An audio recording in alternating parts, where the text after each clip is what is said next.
and a very warm welcome to the special edition of Weekly Wrap. I am Ruchi Sharma. And I'm Manoj Dara. And Ruchi, let's get started with the top headlines that made news this week and the reasons why the markets are trading higher. Bitcoin and the broader cryptocurrency market has rebounded after it hit a 2-year low in the past 48 hours in the wake of FTX collapse and fear of its widespread contagion. So in today's special segment, we are going to explore the top 10 reasons as to why Bitcoin has turned green and the cryptocurrency markets are trading higher. So as we speak, Bitcoin has actually turned green on Tuesday, that is 22nd November, coinciding with the news that noted investor Cathie Wood's ARK Investment Management bought $1.5 million in Grayscale Bitcoin Trust. So एक बहुत बड़ा एक important दौर से एक market गुजरा है जी। FTX के कोलैप्स के बाद में हमने देखा कि एक बहुत ज़्यादा सेलिंग भी आई थी मार्केट के बाद। एंड ये जो कैथी वुड्स है यहाँ पर उनको एक बहुत बड़े इन्वेस्टर है वो बिल्कुल। और उनका यहाँ पर कंट्रीब्यूशन सिर्फ और सिर्फ ये ट्रस्ट के शेयर्स लेने में नहीं। उन्होंने कॉइनबेस के शेयर्स भी लिए हुए हैं कि जो एक centralized cryptocurrency exchange. So as we speak यहाँ पर FTX का कोलैप्स हुआ और यहाँ पर कॉइनबेस में उन्होंने अपनी इन्वेस्टमेंट्स भी बढ़ाई। यहाँ पर बिटकॉइन में ट्रस्ट दिखाया। बिटकॉइन यहाँ पर 15,700-600 के करीब यहाँ पे फिसला था। सो कॉस्ट ऑफ प्रोडक्शन को लेकर एक बहुत बड़ा एक आंकड़ा आया था यहाँ पर। पहले 17,500 था, बिटकॉइन ने वहाँ पर एक बेस बनाया था।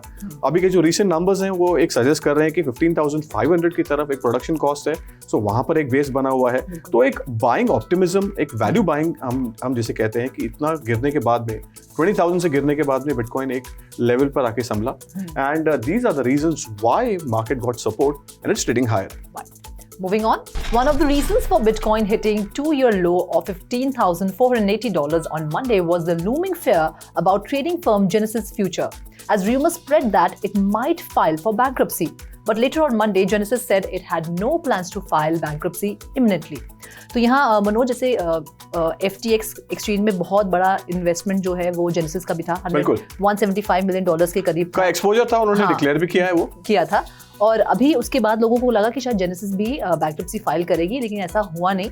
और अब अगर जैसा हम देख रहे हैं मार्केट में थोड़ा ऑप्टिमिज्म दिख रहा है, थोड़ा पॉजिटिविटी दिख रही है, तो अगर FTX रिकवर करता है तो जेनेसिस भी रिकवर करेगी, ऐसी उम्मीद है। ये बहुत ही अच्छा रीजन है। यहाँ पर एक हमने यहाँ पर मार्केट में वो भी कवर किया टेरा लूना का कोलैप्स और उसके बाद में जो कैस्केडिंग इम्पैक्ट है वहाँ पर सेल्सियस, 3 Arrow कैपिटल, हमने बहुत चीजें हमने कवर की है और यहाँ पर देखा है कि मार्केट वहाँ से संभला नहीं। लेकिन यहाँ पर जो एक मोड़ यहाँ पे आया है, यहाँ पे ब्रॉडर बैंकरप्सी से की तरफ जा रहे हैं, but they are taking steps, हम संभल भी रहे हैं यहाँ पर। तो that is the reason why investors are optimistic कि यहाँ पर जेनेसिस इज अ ब्रोकर और वहां पर ऐसे बहुत सारे इन्वेस्टर्स उनके भी हैं जो कि FTX में ट्रेड भी कर रहे हैं, उनका इन्वेस्टमेंट्स भी है वहां पर।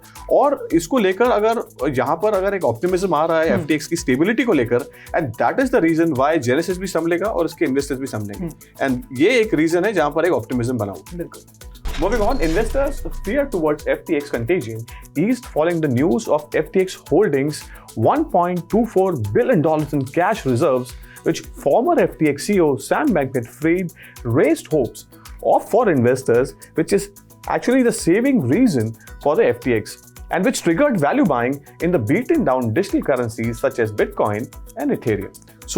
जैसे हमने हमारे इन्वेस्टर्स, हमारे व्यूअर्स को बताया कि यहाँ पर एक बहुत बड़ा ऑप्टिमिज्म है। सैम बैnkman-फ्रीड का एक बैंक्रप्सी तो उन्होंने फाइल की हुई है और वहाँ पे लेकर जब भी आप बैंक्रप्सी फाइल करते हो तो यहाँ पर सबसे पहले आता है कि यहाँ पे आपके एसेट्स कितने हैं, आपकी लाइबिलिटीज कितनी है। लाइबिलिटीज तो उन्होंने डिक्लेयर की हुई है कि लगभग $3 बिलियन के करीब है। कुछ 20 से 50 इन्वेस्टर्स हैं उन्होंने वहाँ पे उनको देना है। अब यहाँ पर कैश रिजर्व का सिर्फ आंकड़ा आया हुआ है, उनके पास बहुत सारे एसेट्स भी हैं, अभी उसका इवैल्यूएशन हुआ नहीं है। So this is the reason why market participants felt that there is a hope of recovery in the market, because such a cash reserve means asset liability पे सबसे पहले तो आपकी 50% इन्वेस्टर्स का जो पैसा है तो वो तो आप वो दे सकते हैं, आपके पास में इतना कैश है। ये ऐसा इवैल्यूएशन होता है। उन्होंने एक बहुत बड़ा एक स्टेप भी लिया हुआ है। उनके जो इनकमिंग CEO हैं वो एनरॉन के भी जो रिस्ट्रक्चरिंग उन्होंने वो भी की है, तो एक बहुत बड़ा वो भी ऑप्टिमिज्म है।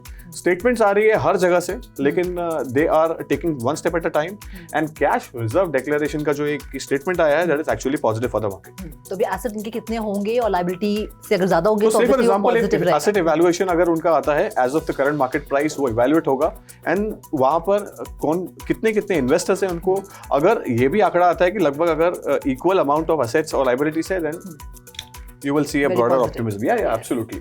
Moving on, another reason that pump primed the crypto market was the Brad Carlinghouse of Ripple and Justin Sun of Tron were interested in buying assets from FTX.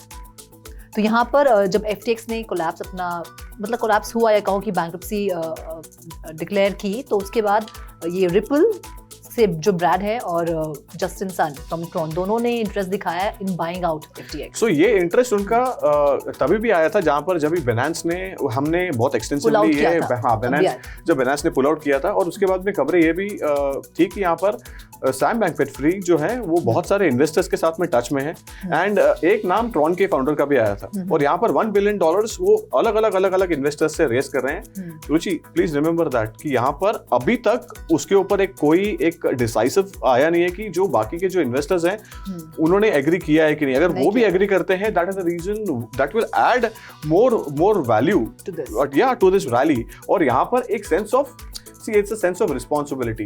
You are raising money, you are saving your company. In turn, you are protecting millions of investors जो आपके पास में invested है.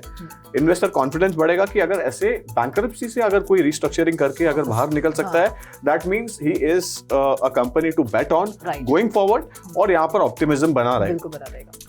Moving on, despite the bearish market trend, a news report from bitstacker.com has showed that there has been double the amount of trademark applications for NFTs and the metaverse related items in 2022 compared to the previous year. So, such news is a stark contrast on the fear of the ongoing crypto winter. So, बहुत ही interesting stats है. Market नीचे आ रहा है, cryptocurrency market से volume drop हो रहे हैं. यहाँ पर सोलाना का एक बहुत बड़ा इम्पैक्ट भी देखा गया था हमने, और वहाँ पर इथेरियम की जो सो कॉल्ड इथेरियम किलर था, वहाँ पे एक बहुत बड़ा एक शफल हुआ था. एनएफटी में बहुत ज्यादा मार्केट शेयर कमांड करते हैं दोनों भी, इथेरियम भी और सोलाना भी. You track this sector extensively, what is your takeaway from this? So Manoj, जैसे FTX कोलैप्स हुआ उसका भी बहुत हमने इफेक्ट देखा, मार्केट पे देखा, कहीं ना कहीं NFTs पर भी देखा. बहुत सारी NFTs FTX के पास भी थी जो जिस पर बहुत ज्यादा इफेक्ट हुई. लेकिन ये एक अच्छी बात है, एक अच्छे जो आंकड़े सामने आए हैं कि 2021 से कंपेयर अब डबल हो गया है आंकड़ा ऑफ पेटेंट जो फाइलिंग है, ट्रेडमार्क फाइलिंग है. So that means there is some value they are seeing in the NFT and the metaverse at the time when the market is down. So that means technology is the king. NFT and metaverse में optimism बना हुआ है because यहाँ पर बहुत सारे reasons भी हैं क्रिप्टो करेंसी को छोड़कर, and we have to see that time will tell that कि एनएफटी मेटावर्स कितना ज्यादा आगे मल्टीप्लाई. और बस ये मुझे ऐड करना था पॉइंट कि जो ट्रेडमार्क फाइलिंग है ना, वो भी हमने सबसे ज्यादा ऑटोमोबाइल सेक्टर में एंड स्पोर्ट्स सेक्टर में देखी है related to NFTs and metaverse. Fantastic. Moving on. So Binance CEO Changpeng Zhao recently announced that Binance would start implementing proof of reserve soon. So proof of reserve or POR is a verifiable auditing procedure that helps enhance transparency to centralized cryptocurrency reserves. It helps customers understand about the platform's financial position and whether it had adequate funds to match customer deposits. Following Binance CEO Zhao's announcement, many other crypto exchanges have adopted the same policy to publish their proof of reserve, which has boosted investor confidence on crypto exchanges. तो ये एक बहुत बड़ा एक अच्छा मैं कहूँगी कदम होगा कि आप proof of reserve लेकर आएं, क्योंकि आप बता पाएंगे आपकी जो कंपनी है उसकी नींव कितनी सॉलिड है, कितने रिजर्व आपके पास हैं. किसी भी इस तरह की सिचुएशन में जिसमें कि FTX था, तो आप एक्चुअली अपने कस्टमर फंड्स को मतलब सुरक्षित रख पाते हैं नहीं पाते हैं. आई थिंक ये बाकी जो सारी एक्सचेंजेस हैं इन्होंने भी इस बात को सहमति दी है कि it's a very good move and they would want to follow it. $69 billion का फंड्स का एक्चुअली एक वैल्यूएशन आया है Binance का, और यहाँ पर प्रूफ ऑफ रिजर्व को डिक्लेयर करने का मतलब ये है कि यहाँ पर आप इन्वेस्टर कॉन्फिडेंस बिल्डअप कर रहे हो. हर एक्सचेंज ये करता है बिकॉज यहाँ पर रेगुलेशंस एज ऑफ नाउ इतने स्ट्रिक्ट नहीं है. बाकी फाइनेंशियल मार्केट्स में ये तो बहुत ज्यादा स्ट्रिक्ट मेथोडोलॉजीज है, and only time will tell कि यहाँ पर रेगुलेशंस का कितना रोल होने वाला है, और रेगुलेशंस आने से मार्केट कितना स्टेबल होगा. That is something which you have to keep on updating our viewers. Sam Bankman-Fried अगर प्रूफ ऑफ रिजर्व का एक मेथोडोलॉजी अगर पहले से अडॉप्ट करते थे तो ये सिचुएशन नहीं आती थी. अगर ये मेथड इतना फुल प्रूफ है, यहाँ पर इन्वेस्टर्स को एक बहुत ज्यादा प्रोटेक्शन भी मिलेगा और थोड़ी ट्रांसपेरेंसी भी रहती है. Of course, absolutely. Yes. So another big announcement came from the CEO of largest exchange, which is actually CZ, has revealed that he is establishing a $1 billion recovery fund to help people in the industry. while saying the sector will be fine. We want the strong industry players today to protect the good industry players who might just be hurt because of the short-term turbulence which is actually created. And he said this in an interaction with the CNBC TV18. So एक बहुत बड़ा sense of optimism है यहाँ पर. जैसे हमने कहा कि एक स्टेप उन्होंने आगे लिया है कि वो खुद के एक्सचेंज का वहाँ पर एक रिजर्व्स है वो मेंशन करेंगे. एंड यहाँ पर एक मार्केट में इसके पहले भी बहुत ज़्यादा स्टेबिलिटी आई थी जब ही उन्होंने एक रिकवरी फंड का अनाउंसमेंट किया था. रिकवरी फंड एक ऐसा एक पूल है जहाँ पर कोई भी अगर ट्रबल से अगर जाता है, say for example if there is any crypto project that is going bankrupt, तो वहाँ पे उसको जो फंड है वो प्रोटेक्ट करेगा. ये यूजुअली सब फाइनेंशियल मार्केट में होता है. अभी if you talk about India, जैसे एक छोटा सा एग्जांपल हमारे व्यूअर्स के लिए हम बता दें कि अगर आपके बैंक अगर कोई डिफंक्ट होती है या फिर से फॉर एग्जांपल अगर कोई bank is unable to pay their customers, तो यहाँ पर as per RBI rules and regulations 5 lakh rupees का जो आपका डिपॉजिटेड वर्थ ऑफ अमाउंट है वो आपको मिलेगा आरबीआई की तरफ से. अगर आपका 10 लाख है तो आपको 5 लाख तो मिलेगा ही. So there is some protection to investors money and this is something that will help the investor confidence. Moving on, another positive voice that helped pump prime the market came from the Minnesota representative Tom Emmer, who said that FTX collapse is not a crypto failure, it's a failure of centralized finance and Sam Bankman-Fried. He insisted decentralization is the key to avoid such mishap. तो actually में जितना ज़्यादा आपका जो ये पूरा जो funds हैं आपके जो क्रिप्टो डिजिटल एसेट्स हैं, अगर वो डिसेंट्रलाइज एक्सचेंज में होंगे तो वो बहुत ज्यादा अच्छी बात है.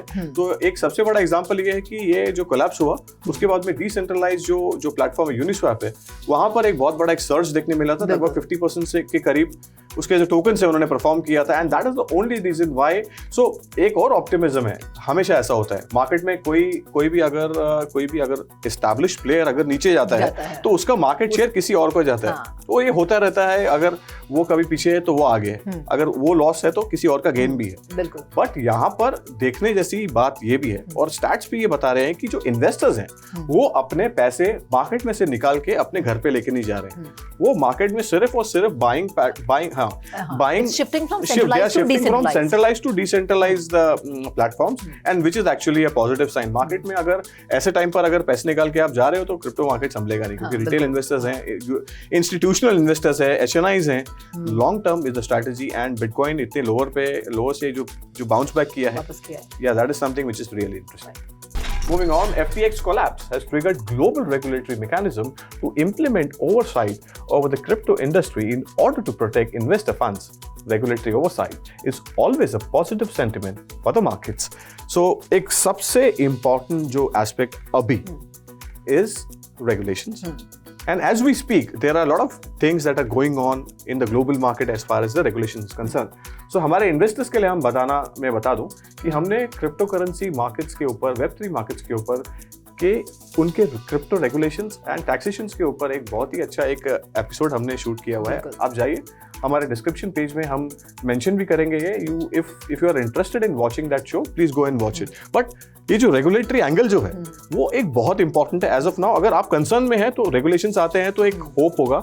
Investors, big investors such as Michael Saylor और Brian Armstrong and Cathy Woods are always in support and they are always constantly asking about regulations. और यहाँ पे अगर regulations अगर आते हैं, that means market को बहुत बड़ा stability और push मिलेगा. तो 10 countries ने regulations को ले आए हैं, और आगे और countries जो है वो implement करेंगे and they'll come up with their regulations. हमारे investors देख सकते हैं वो video. Moving on, Bitcoin briefly jumped about 1% after minutes from the Federal Reserve November meeting showed that the majority of central bankers prefer a slower pace of rate hikes going forward. तो अब तक 6 hikes हो चुके हैं, Fed rate hikes, उसमें से 4 Fed rate hike तो 75 basis point थे. अब जिस तरह से मार्केट थोड़ा सा उठ रही है, थोड़ा ऑप्टिमिज्म दिख रहा है, तो यहाँ पर इन्वेस्टर्स और बैंकर्स भी यही चाह रहे हैं कि थोड़ा स्लोअर हाई ट्रेक हो. तो इस बार हो सकता है 50 बेसिस पॉइंट हम लोग एक्सपेक्ट कर सकते हैं, और we will not mention any numbers. So numbers तो हम मेंशन नहीं करेंगे. दिसंबर में एक पॉलिसी है, पॉलिसी मीटिंग है उनका, उसका आउटकम क्या होगा हमें पता नहीं. बट कितना होगा, that is something you know which is really interesting. CPI numbers जो थे, जो जितने एक्सपेक्टेड थे उससे कम आए हैं, and that is the reason why market का एक ऑप्टिमिज्म है कि यहाँ पर इंटरेस्ट रेट जो 75 बेसिस पॉइंट से बढ़ रहे थे और ज्यादा बढ़ रहे, वो थोड़ा सा पेस जो है, हाँ, सो स्लोअर पेस, जो उनका जो बढ़ने का जो पेस है वो कम हो जाएगा. 25 होगा 50 होगा, that only time will tell कि सिचुएशन यूएस में कैसी हो रही है, अगर इन्फ्लेशन के नंबर्स अगर बढ़ रहे हैं, क्या हो रहा है, that is something which you have to keep an eye on. But as of now there is optimism that की जो पेस ऑफ जो हाइक है वो कम होने वाली है. Well, that's all there is in today's special segment. We will meet again with an exciting market update. Till then, keep watching 3.0 TV. This is Manoj Dara signing off. And this is me, Ruchi Sharma, signing off. Please like and share our video, subscribe to our channel, and press the bell icon to get instant updates. Have a great day. Thank you.